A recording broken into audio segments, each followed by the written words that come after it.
നമസ്കാരം, എല്ലാവർക്കും സ്വാഗതം ഡെയിലി അപ്ഡേറ്റ്സിലേക്ക്. ഇന്ന് 2025 മാർച്ച് മാസം 28 വെള്ളിയാഴ്ച. ഇന്നത്തെ ഏറ്റവും പ്രധാനപ്പെട്ട വാർത്താ അപ്ഡേറ്റുകളും അതോടൊപ്പം നാളെയും വരും ദിവസങ്ങളിൽ നിങ്ങളെല്ലാവരും അറിഞ്ഞിരിക്കേണ്ട, ശ്രദ്ധിക്കേണ്ട ഏറ്റവും പ്രധാനപ്പെട്ട കാര്യങ്ങളാണ് ഇന്നത്തെ ഡെയിലി അപ്ഡേറ്റ്സിൽ ഷെയർ ചെയ്യുന്നത്. എല്ലാ പ്രേക്ഷകരും അപ്ഡേറ്റ്സ് പൂർണ്ണമായിട്ട് ശ്രദ്ധിക്കുക. ഈ വീഡിയോ എല്ലാവരും ഒന്ന് ലൈക്ക് ചെയ്ത് ഷെയർ ചെയ്യുക. നമ്മുടെ വാട്സപ്പ് ഗ്രൂപ്പിലും എല്ലാവരും ജോയിൻ ചെയ്യുക.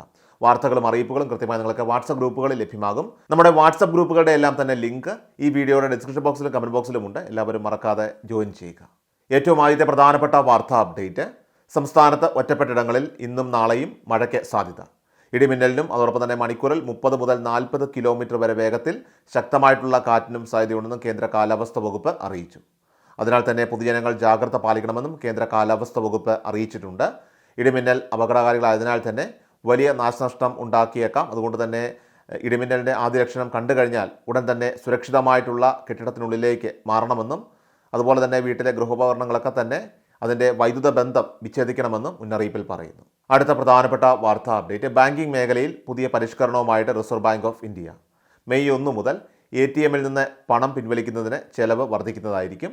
ATM ഇടപാടുകൾക്ക് ബാധകമായിട്ടുള്ള ഇൻ്റർചേഞ്ച് ഫീസ് വർദ്ധിപ്പിക്കാൻ റിസർവ് ബാങ്ക് ഓഫ് ഇന്ത്യ അംഗീകാരം നൽകിയിരിക്കുകയാണ്. സാമ്പത്തിക ഇടപാടുകൾക്ക് 2 രൂപയും സാമ്പത്തികേതര ഇടപാടുകൾക്ക് 1 രൂപയും ATM ഇൻ്റർചേഞ്ച് ഫീസ് വർദ്ധിപ്പിക്കാനാണ് RBI അംഗീകാരം നൽകിയത്. നാഷണൽ പേയ്മെൻറ്റ്സ് കോർപ്പറേഷൻ ഓഫ് ഇന്ത്യയുടെ മുന്നോട്ട് വെച്ച നിർദ്ദേശത്തിൻ്റെ അടിസ്ഥാനത്തിലാണ് RBIയുടെ പരിഷ്കരണം. പുതിയ നിരക്ക് നിലവിൽ വരുന്നതോടുകൂടി പണം പിൻവലിക്കൽ ഫീസ് ഒരു ഇടപാടിന് 17 രൂപയിൽ നിന്ന് 19 രൂപയായിട്ടും ബാലൻസ് ചെക്ക് ഫീസ് അത് ഒരു ഇടപാടിന് 6 രൂപയിൽ നിന്ന് 7 രൂപയായിട്ടും ഉയരുന്നതായിരിക്കും. ATM സേവനങ്ങൾ ഉപഭോക്താക്കൾക്ക് നൽകുന്നതിന് ഒരു ബാങ്ക് മറ്റൊരു ബാങ്കിന് നൽകുന്ന ചാർജാണ് ATM ഇൻ്റർചേഞ്ച് ഫീസ്. ഒരു ബാങ്കിലെ ഉപഭോക്താവ് മറ്റൊരു ബാങ്കിൻ്റെ ATMിൽ നിന്ന് പണം പിൻവലിക്കുമ്പോൾ ഉപഭോക്താവിന് അക്കൗണ്ടുള്ള ബാങ്ക് അയാളിൽ നിന്ന് പണം ഈടാക്കും. പ്രതിമാസ സൗജന്യ പരിധി കഴിയുമ്പോഴാണ് ഇത്തരത്തിൽ പണം ഈടാക്കുന്നത്. മെട്രോ നഗരങ്ങളിൽ 5 ഇടപാടുകളും മെട്രോ ഇതര നഗരങ്ങളിൽ 3 ഇടപാടുകളുമാണ് സൗജന്യമായിട്ടുള്ളത്. അടുത്ത പ്രധാനപ്പെട്ട വാർത്താ അപ്ഡേറ്റ്: 1ാം ക്ലാസ് പ്രവേശനത്തിന് കുട്ടികളെ പരീക്ഷയ്ക്ക് ഇരുത്തുന്നത് ക്യാപിറ്റേഷൻ ഫീസ് വാങ്ങുന്നതും 2009 വിദ്യാഭ്യാസ അവകാശ നിയമപ്രകാരം ശിക്ഷാർഹമായിട്ടുള്ള കുറ്റമാണെന്ന് വിദ്യാഭ്യാസ മന്ത്രി V. ശിവൻകുട്ടി. നിയമത്തിലെ 13(1)(a)(b) വകുപ്പുകൾ ഇത് വ്യക്തമാക്കുന്നുണ്ട്. ചില സ്കൂളുകൾ ഈ നിയമം ലംഘിക്കുന്നതായിട്ട് ശ്രദ്ധയിൽപ്പെട്ടിട്ടുണ്ട്. പരാതി ലഭിച്ചാൽ അത്തരം സ്ഥാപനങ്ങൾക്കെതിരെ നടപടിയെടുക്കുമെന്നും മന്ത്രി വ്യക്തമാക്കി. ഇതുകൂടാതെ 1ാം ക്ലാസ് പ്രവേശനത്തിനുള്ള പ്രായം 6 വയസ്സിലേക്ക് ഉയർത്തുന്നതിനെക്കുറിച്ചും സർക്കാർ ആലോചിക്കുന്നുണ്ട്. നിലവിൽ കേരളത്തിൽ ഇത് 5 വയസ്സാണ്. എന്നാൽ ശാസ്ത്രീയ പഠനങ്ങളും വികസിത രാജ്യങ്ങളിലെ രീതികളും അനുസരിച്ച് കുട്ടികൾ ഔപചാരിക വിദ്യാഭ്യാസത്തിന് കൂടുതൽ തയ്യാറെടുക്കുന്നത് 6 വയസ്സിന് ശേഷമാണ്. നിലവിൽ കേരളത്തിൽ പകുതിയിലധികം കുട്ടികളും 6 വയസ്സ് കഴിഞ്ഞാണ് സ്കൂളുകളിൽ എത്തുന്നത്. ഇത് പ്രോത്സാഹിപ്പിക്കേണ്ടതായിട്ടുണ്ട്. 2026-27 അധ്യയന വർഷം മുതൽ പ്രവേശന പ്രായം 6 വയസ്സാക്കാൻ ലക്ഷ്യമിടുന്നുവെന്നും മന്ത്രി കൂട്ടിച്ചേർത്തു. അടുത്ത പ്രധാനപ്പെട്ട വാർത്താ അപ്ഡേറ്റ്: ഏപ്രിൽ 1 മുതൽ നിലവിൽ വരുന്ന വർദ്ധിപ്പിച്ച വൈദ്യുതി ചാർജിനൊപ്പം തന്നെ ഇന്ധന സർചാർജും ഈടാക്കുന്നതായിരിക്കും. വൈദ്യുതി ചാർജിൽ യൂണിറ്റിന് ശരാശരി 12 പൈസയുടെ വർധനയ്ക്ക് ഏപ്രിൽ 1 മുതലാണ് പ്രാബല്യം. ഇതോടൊപ്പമാണ് യൂണിറ്റിന് 7 പൈസ വീതം സർചാർജ് പിരിക്കുക. ഫെബ്രുവരിയിലുണ്ടായ അധിക ബാധ്യതയായിട്ടുള്ള 14.83 കോടി രൂപയാണ് അടുത്ത മാസം സർചാർജായിട്ട് സമാഹരിക്കുവാൻ ലക്ഷ്യമിടുന്നത്.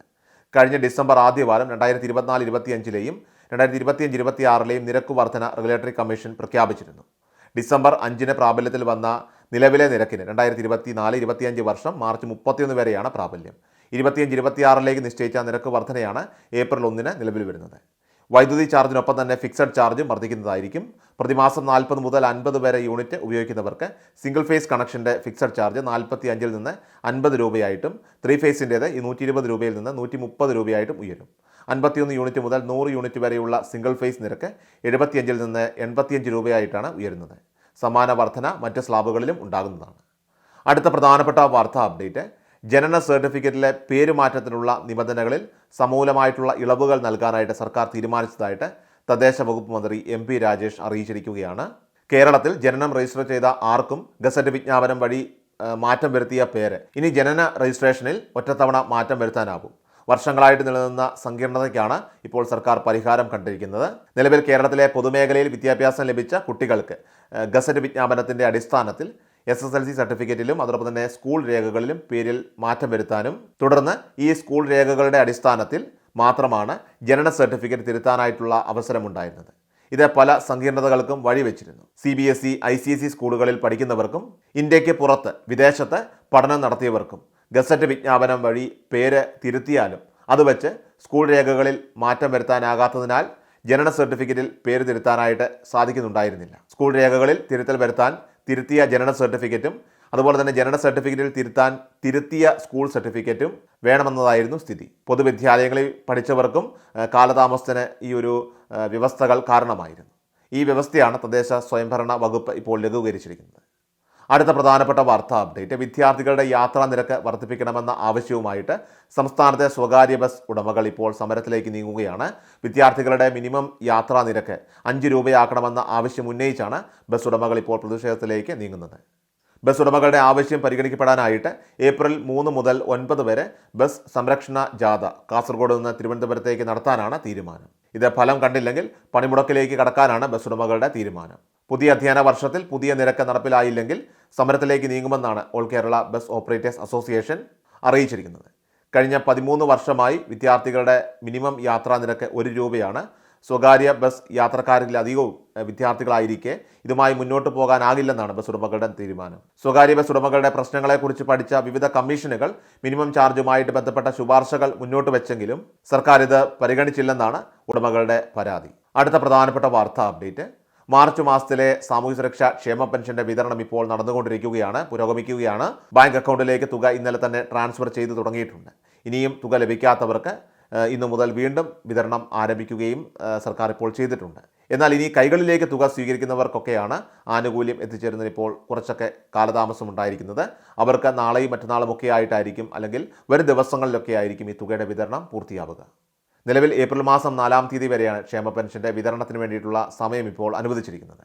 ഇനി ഇതോടൊപ്പം തന്നെ കേന്ദ്ര സർക്കാരിൻ്റെ പെൻഷൻ വിഹിതം അത് 200, 300, 500 എന്നിങ്ങനെ ലഭിക്കേണ്ടവരുണ്ട്. ഇപ്രാവശ്യത്തെ തുക വന്നപ്പോഴും ചിലർക്കെല്ലാം തന്നെ ഈ രീതിയിൽ തന്നെ ആനുകൂല്യം കുറഞ്ഞിട്ടുണ്ട്. അവർക്ക് കേന്ദ്ര സർക്കാരിൻ്റെ വിഹിതം എത്തിയിട്ടില്ല. എന്നാൽ ഇത് വിതരണം ചെയ്യുന്നതിന് ആവശ്യമായിട്ടുള്ള ധനസഹായവും സംസ്ഥാന സർക്കാർ തന്നെ അനുവദിച്ച് കൃത്യമായി കേന്ദ്ര സർക്കാരിന് കൈമാറിയിട്ടുണ്ട്. കേന്ദ്ര സർക്കാർ ഉദ്യോഗസ്ഥരാണ് ഈ തുക വിതരണം ചെയ്യേണ്ടതായിട്ടുള്ളത്. നമ്മുടെ ആധാറുമായിട്ട് സീഡ് ചെയ്തിട്ടുള്ള ബാങ്ക് അക്കൗണ്ടിലേക്കായിരിക്കും ഈ ഒരു കേന്ദ്ര ധനസഹായം നമ്മുടെ അക്കൗണ്ടുകളിലേക്ക് എത്തിച്ചേരുക. മുൻപുള്ളതുപോലെ തന്നെ കുറച്ച് ദിവസങ്ങളുടെയൊക്കെ കാലതാമസം നേരിട്ടേക്കാം. എങ്കിലും ആ ആനുകൂല്യം ലഭിക്കുന്നതിൽ തടസ്സമുണ്ടാവുകയില്ല. എല്ലാവർക്കും തന്നെ കേന്ദ്രവിഹിത ആനുകൂല്യം അക്കൗണ്ടിലേക്ക് എത്തുന്നതായിരിക്കും. ഏറ്റവും അവസാനമായിട്ട് സംസ്ഥാനത്തെ സ്വർണ്ണവില പരിശോധിച്ചാൽ സംസ്ഥാനത്ത് തുടർച്ചയായിട്ടുള്ള 2-ാം ദിനവും സ്വർണ്ണവിലയിൽ വർധനവ് രേഖപ്പെടുത്തി. സ്വർണ്ണ വ്യാപാരി സംഘടനകൾക്കിടയിൽ ഭിന്നതകൾ നിലനിൽക്കുന്നുണ്ടെങ്കിലും വ്യാഴാഴ്ച മാർച്ച് 27-ാം തീയതി 22 കാരറ്റ് സ്വർണ്ണത്തിൻ്റെയും 18 കാരറ്റ് സ്വർണ്ണത്തിൻ്റെയും വെള്ളിയുടെയും വില കൂടിയിരിക്കുകയാണ്. എന്നാൽ 22 കാരറ്റ് സ്വർണ്ണത്തിന് ഇരു സംഘടനകളും ഒരേ വിലയാണ് നിശ്ചയിച്ചത്. ഗ്രാമിന് 40 രൂപയും പവന് 320 രൂപയുമാണ് കൂടിയത്. ഇതോടെ 1 ഗ്രാം 22 കാരറ്റ് സ്വർണ്ണത്തിൻ്റെ വിപണി വില 8,235 രൂപയായി. 1 പവൻ സ്വർണ്ണത്തിൻ്റെ വില 65,880 രൂപയിലും എത്തിയിരിക്കുകയാണ്. കഴിഞ്ഞ ദിവസം മാർച്ച് 26-ാം തീയതി സ്വർണ്ണ നിരക്ക് ഗ്രാമിന് 10 രൂപയും പവന് 80 രൂപയും കൂടിയിരുന്നു. ഡെയിലി അപ്ഡേറ്റ്സ് ഇന്നത്തെ പൂർണ്ണമാവുകയാണ്. എല്ലാവരിലേക്കും ഈ അപ്ഡേറ്റ്സ് ഇപ്പോൾ തന്നെ മറക്കാതെ ഷെയർ ചെയ്യുക.